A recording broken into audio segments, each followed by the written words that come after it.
Hello guys, welcome to Vaish vlogs and nature. ఎంతమంది ఉన్నారు guys మీలో నేచర్ లవర్స్? నేనైతే చాలా నేచర్ లవర్ని. సో నాకు ఇలాంటి నేచర్ కనిపించినప్పుడు చాలా అట్రాక్ట్ అవుతాను. సో ఈ ఫ్లవర్స్ ఎంతమందికి తెలుసు? ఫోటోలోనో వీడియోలోనో కాదు, డైరెక్ట్గా ఎంతమంది చూసారు? విలేజెస్లో ఉండే వాళ్ళైతే ఖచ్చితంగా చూసుంటారు. ఎందుకంటే ఇది విలేజెస్లో కనిపించని చోట అంటూ ఉండదు. అండ్ దీని పేరు ఏమంటారో చెప్పడం లేకుండా అన్నీ సోది చెప్తున్నాం అనుకుంటున్నారు కదా. ఐ నో, బట్ చెప్తాను. దీని పేరు తంగేడు పువ్వులు అంటారు గాయస్.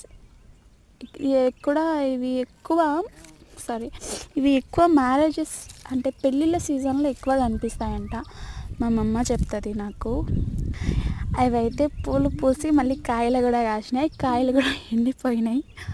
బట్ నా హ్యాపీనెస్ని మీతో కూడా షేర్ చేసుకుందాం అనుకున్నాను. ఓకే, బాయ్ గైస్, సబ్స్క్రైబ్ చేసుకోండి.